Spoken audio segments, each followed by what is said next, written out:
Hunter Adams, you've been accused of practicing medicine without a license. It's a very grave charge, son. Are you aware that it's unlawful to practice medicine without a medical license? Yes, sir, I am. Are you aware that running a medical clinic without the proper licensing can place both you and the public in a great deal of danger?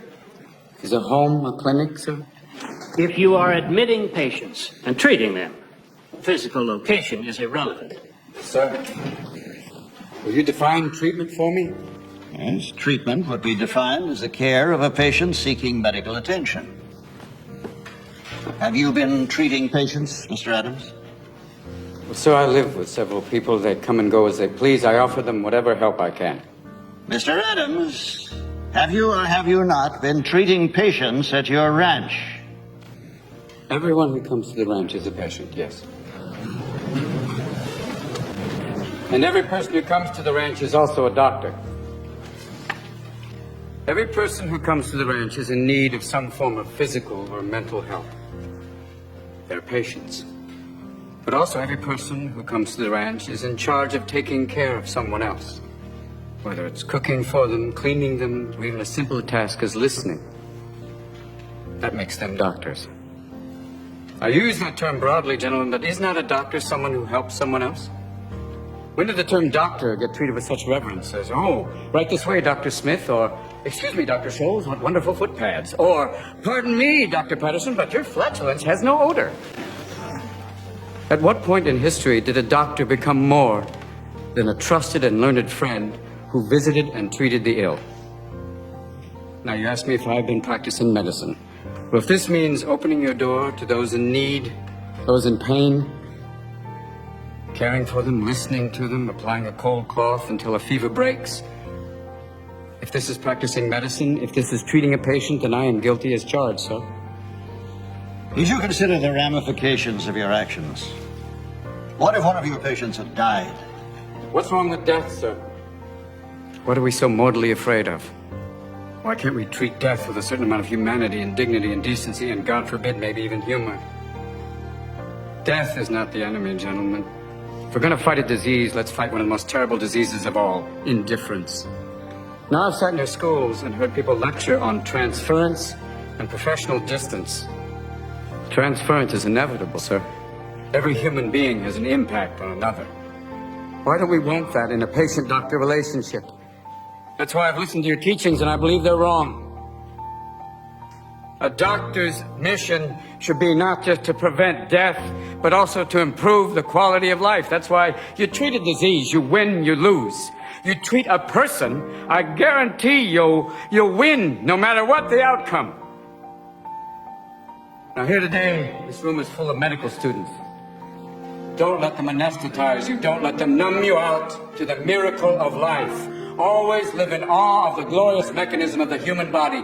Let that be the focus of your studies and not a quest for grades, which will give you no idea what kind of doctor you will become. Mr. Adams, please turn and Don't press wait the till you're ball. on the ward to get your humanity back. Start your interviewing skills now. Start talking to strangers. Talk to your friends. Talk to wrong numbers. Talk to everyone. Mr. Adams! And cultivate friendships with those amazing people standing in the back of the room. Nurses that can teach you. They've been with people every day. They wade through blood and shit. They have a wealth of knowledge to share with you. And so do the professionals you respect. The ones who are not dead from the heart up. Share their compassion. Let that be contagious. Mr. Adams, I demand that you turn and address the ball. Sir, I want to be a doctor with all my heart. I wanted to become a doctor so I could serve others. And because of that, I've lost everything. But I've also gained everything. I've shared the lives of patients and staff members at the hospital. I've laughed with them. I've cried with them. This is what I want to do with my life. And as God is my witness, no matter what your decision today, sir, I will still become the best damn doctor the world has ever seen. Now, you have the ability to prevent me from graduating. You can keep me from getting the title and the white coat. But you can't control my spirit, gentlemen. You can't keep me from learning. You can't keep me from studying. So you have a choice. You could have me as a professional colleague, passionate, or you can have me as an outspoken outsider, still adamant. Either way, I'll probably still be viewed as a thorn. But I promise you one thing. I am a thorn that will not go away. We will adjourn briefly. Hunter Adams. We find your methods less than appealing. Your appearance and your demeanor do not reflect what we believe is necessary to earn a patient's trust and respect.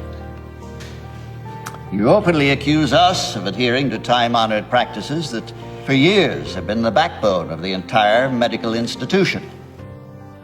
However, we find no fault in your attempts to improve the quality of life around you.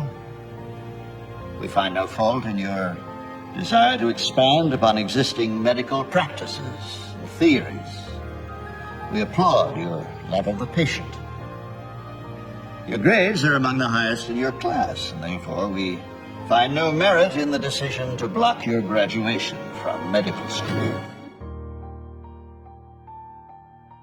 Now, along with your crass and disdainful behavior, you carry with you a flame which one could only hope would spread through the medical profession like a brush fire. And, Dean Walcott, in the future, I think matters like this could best be solved if you yourself would practice a little excessive happiness.